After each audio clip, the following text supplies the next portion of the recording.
নবীগণকে গুনাহগার সাব্যস্ত করার ভ্রান্ত মতবাদের ফাউন্ডেশন হইল খ্রিস্টান। খ্রিস্টানরা এই ভ্রান্ত মতবাদের উদ্ভাবন করেছে নবীগণকে গুনাহগার সাব্যস্ত করা। এই জন্য খ্রিস্টানদের ধর্মের নামে গাঁজা করে কিছু কথার রেফারেন্স দিয়েছি যেন আপনারা বুঝতে পারেন। সূরা আলে ইমরানের 85 নম্বর আয়াতে আল্লাহ কেন বললেন ইসলাম ছাড়া বাকি ধর্ম করে কেন বাতিল? বলতে ভাবেন এক কথায় খ্রিস্টান ধর্মটা কেন বাতিল? এরা ধর্মের নামে গাঁজা করে কথা কয়। বলুন খ্রিস্টান ধর্মটা কেন বাতিল? ধর্মের নামে গাঁজা করে কথা কয়।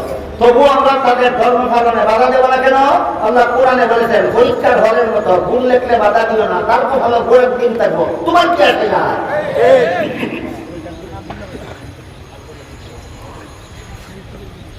যেভাবে নবীগণকে গুনাহগার সাব্যস্ত করা ইসলামের নামে এমন একটা ভ্রান্ত মতবাদ, যে ভ্রান্ত মতবাদে মুসলমানকে নির্ভেজাল মুসলমান থাকতে দেয় না, সে মুসলমান নামের ভেজাল হয়ে যায়।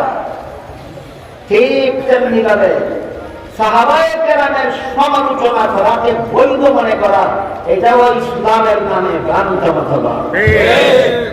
সাহাবায়ে কেরামের সমালোচনা বৈধ নয়, হারাম। সাহাবায়ে কেরামের সমালোচনা হারাম।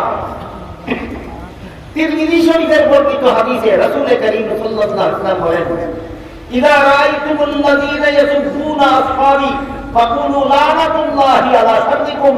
হে আমার উম্মত মুসলমানেরা, তোমরা যখন ওই সমস্ত লোকদের দেখতে পাবে যারা আমার সাহাবাদের সমালোচনা করে। হাদিসের অর্থটা এইভাবে করলে আরেকজন পণ্ডিত অভিধান নিয়ে বসে যায়, বসে অভিধান ঘাটাঘাটি করে বলে সাবগুনের অর্থ গালাগালি। আমরা তো কেউ সাহাবাদের গালাগালি করি না, আমরা সমালোচনা করি।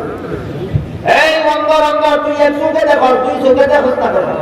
আবার অভিধানটা তুলে দেয়, অভিধানে গালাগালি হচ্ছে সাবগুনের অর্থ